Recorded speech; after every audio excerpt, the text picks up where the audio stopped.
नमस्कार दोस्तों और स्वागत है आपका rare crime cases of the world के एक नए एपिसोड में। आज हम एक ऐसे बंदे की बात करेंगे जिसे हिस्ट्री की बुक में फादर ऑफ मॉडर्न इंडिया कहते हैं।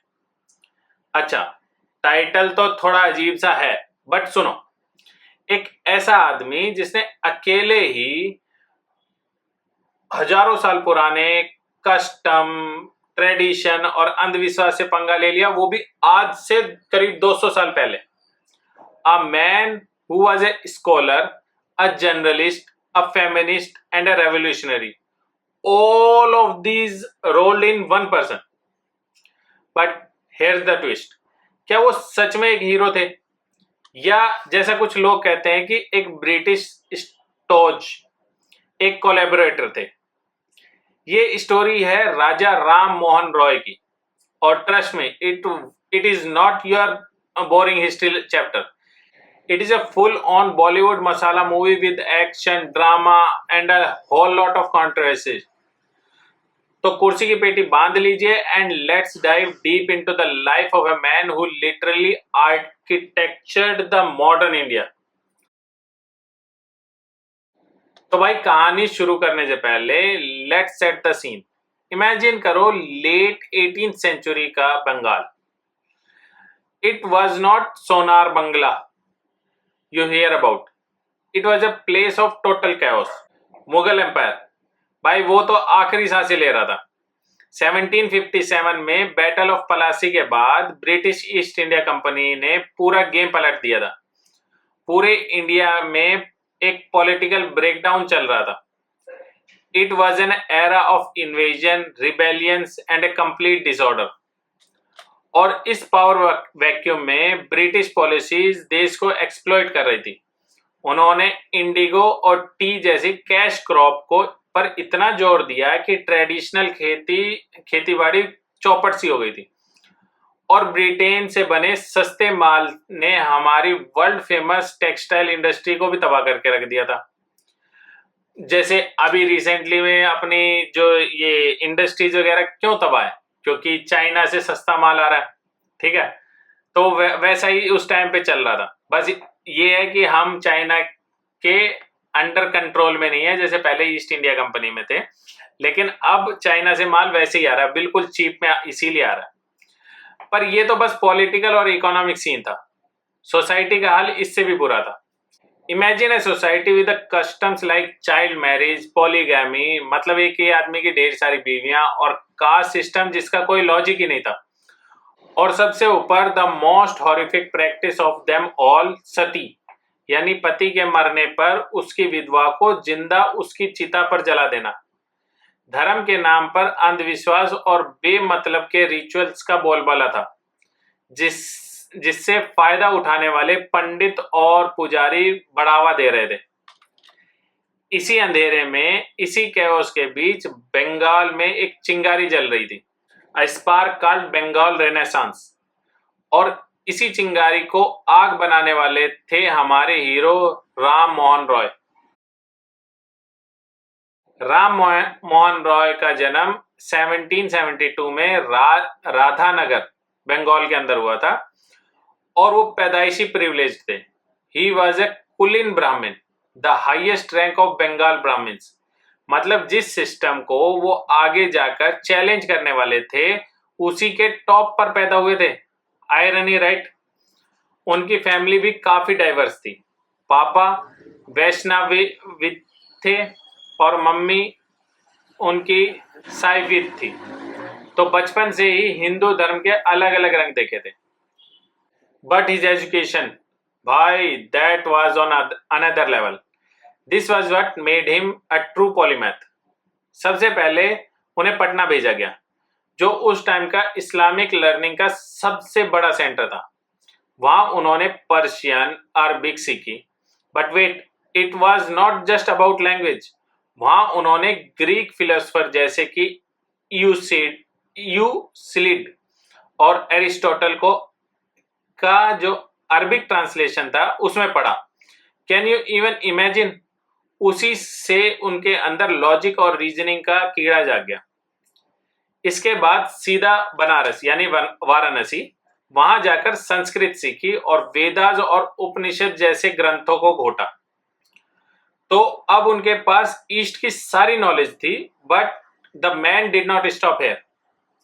Eight the age of 22 he started learning English, फिर लैटिन, ग्रीक और यहां तक कि हिब्रू भी सीखी, ताकि क्रिश्चियन स्क्रिप्चर्स को वो उनकी ओरिजिनल लैंग्वेज में पढ़ सके। मतलब बंदा full on intellectual beast mode में था। 1805 से 1815 तक उन्होंने ईस्ट इंडिया कंपनी के लिए भी काम किया। वहां उनका कांटेक्ट जॉन डिग्बी नाम के एक ऑफिसर से हुआ, जिसने उन्हें वेस्टर्न लिटरेचर और पॉलिटिकल थॉट से इंट्रोड्यूस कराया। इसी टाइम पर उन्होंने पैसा भी अच्छा खासा कमाया, जिसे बाद में उन्होंने अपने रिफॉर्मिस्ट काम में लगाया। Finally in 1814 he retired and move to Calcutta, और यहीं से शुरू हुआ उनका पब्लिक लाइफ का एक आर्किटेक्चर ऑफ न्यू इंडिया बनाना। कलकत्ता आकर रॉय ने सबसे पहले पंगा लिया धर्म के नाम पर फैलाए पाखंड से। उनका फंडा क्लियर था, गॉड इज वन, एक यूनिवर्सल रैशनल। उनका मानना था कि असली हिंदुइज्म जो उपनिषद में है वो मोनोथेस्टिक है, मतलब कि एक ही ईश्वर को मानता है। वो मूर्ति पूजा और पॉलीथेइज्म, मतलब बहुत सारे देवताओं की पूजा है, वो उस सब को बाद में करप्शन के कारण ये सब पैदा हुए हैं, लेकिन रियल में था सिर्फ एक ही।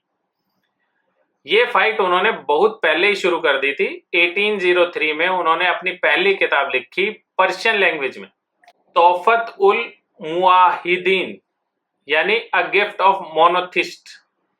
उसमें उन्होंने साफ साफ आइडियल वर्शिपिंग को चैलेंज किया और एक गॉड के कॉन्सेप्ट को डिफेंड किया।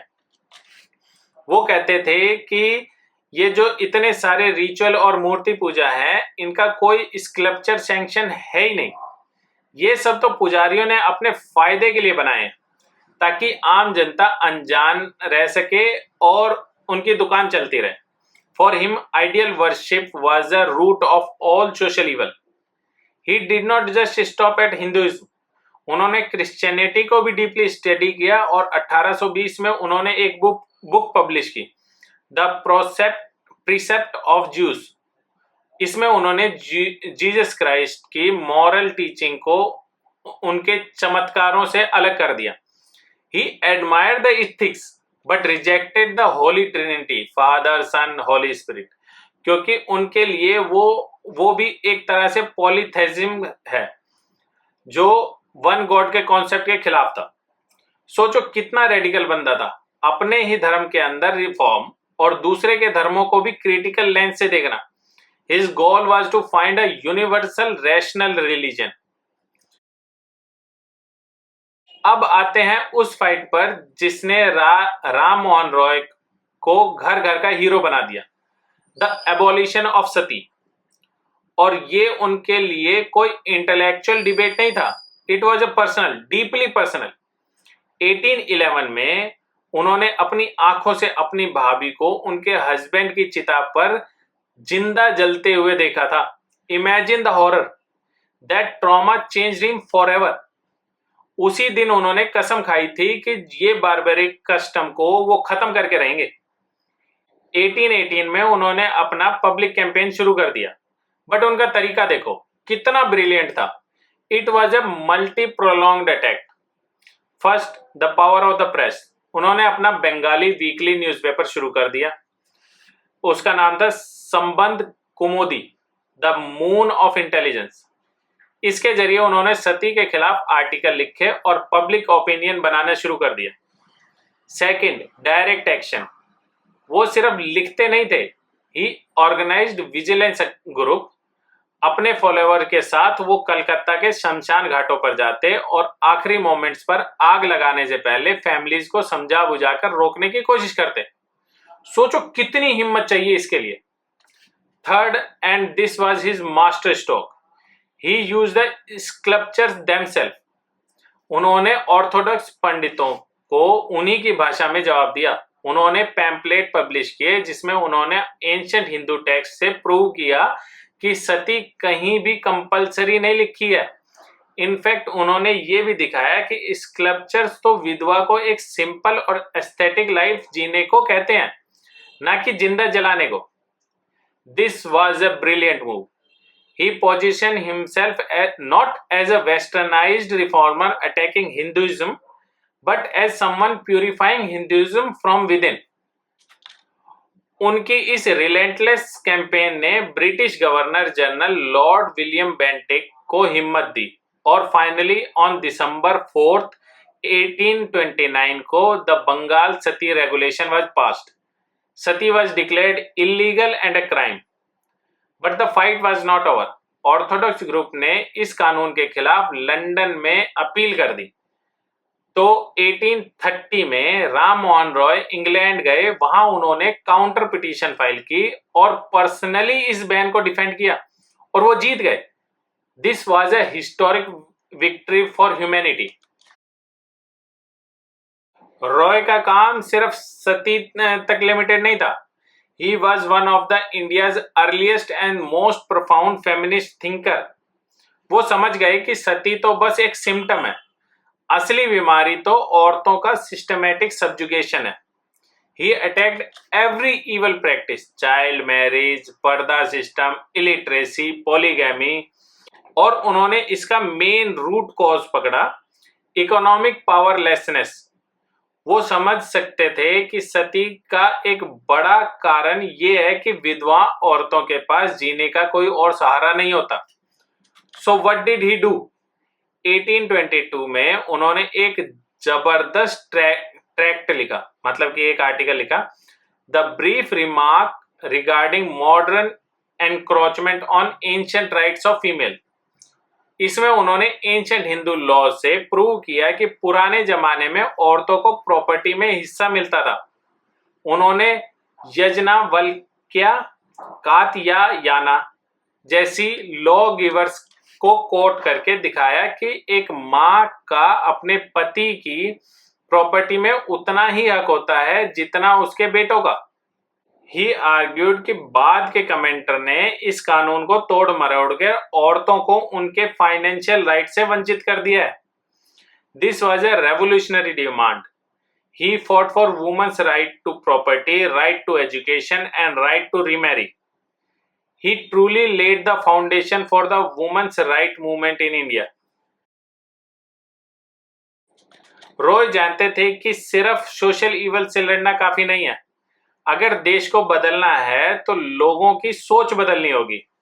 And for that you need institutions.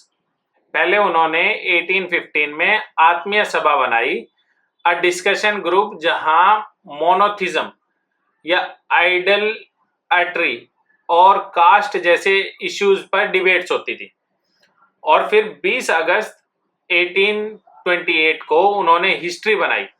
He founded ब्रह्मो सभा, जो बाद में ब्रह्मो समाज के नाम से फेमस हुआ.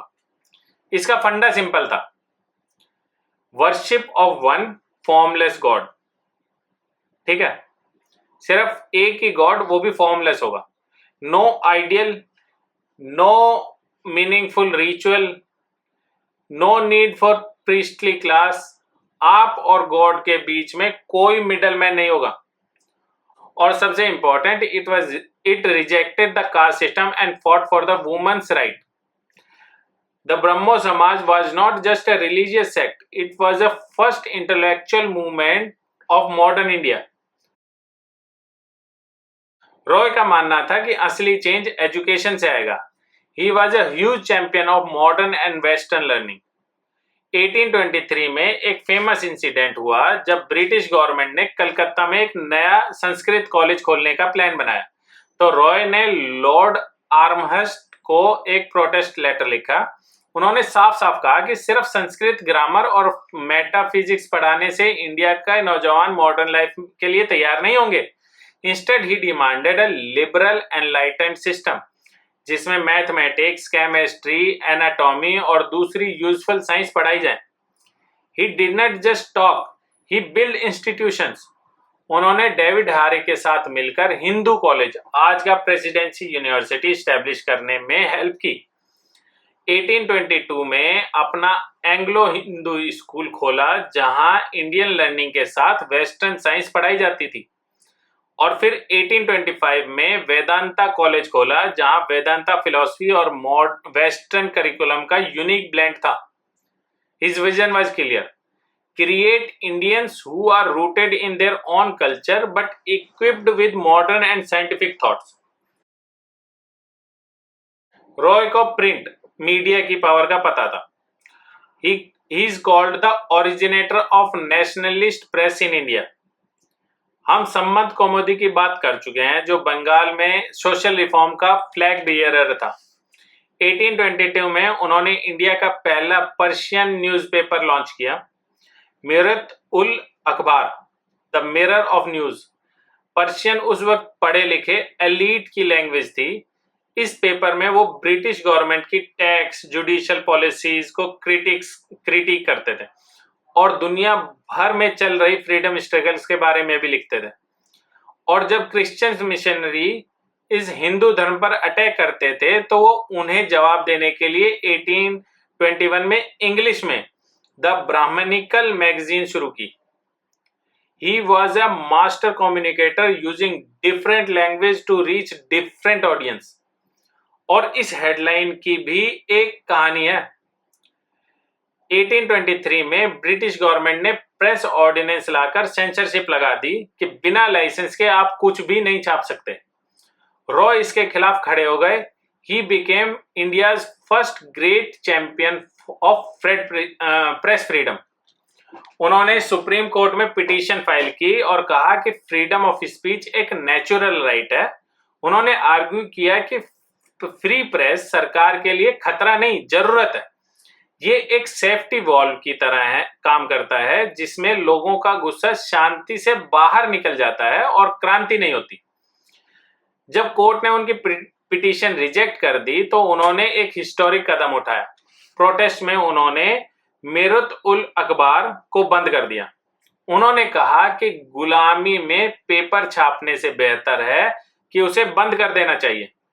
What a powerful statement. और आप आज का मीडिया देखेंगे तो आपने देखा ही होगा कि गोदी मीडिया किस टाइप का काम करती है। ठीक है, ये डिफरेंस पड़ जाता है उस टाइम के हीरोज में और आज के कावर्ड्स में।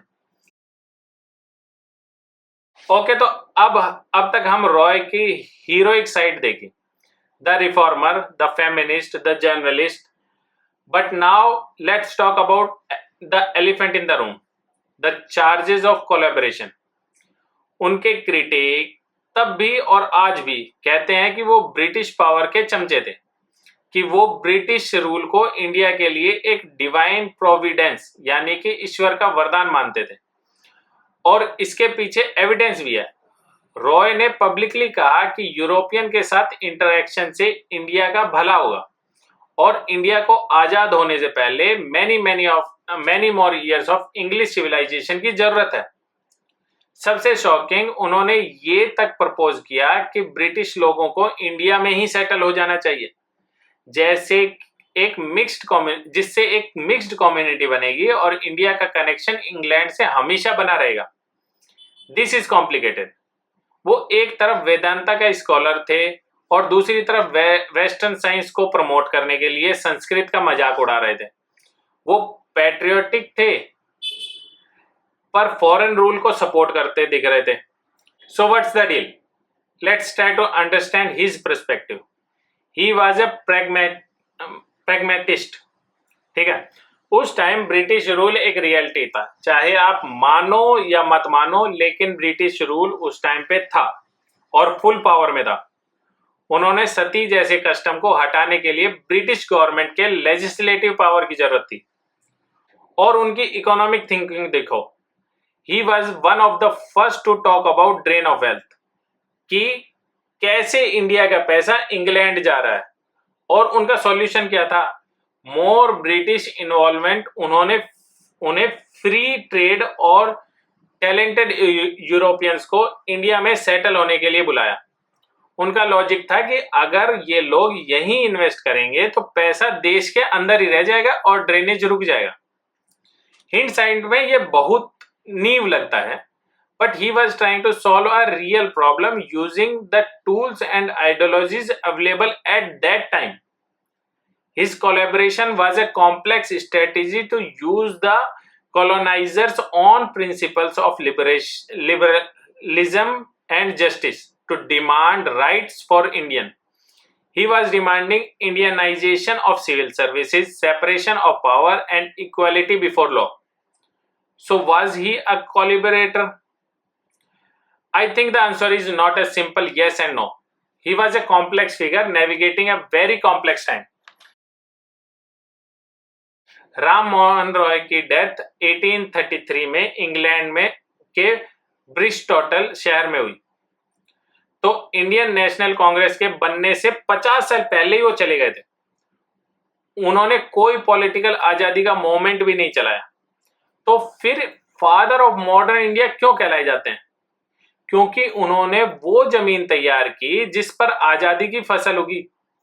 उन्होंने rationalism, social equality, individual right जैसे आइडियाज को इंडियन सोसाइटी के डीएनए में डाला। द ब्रह्म समाज became the cradle for generation of reformers. वो मांगे उन्होंने उठाई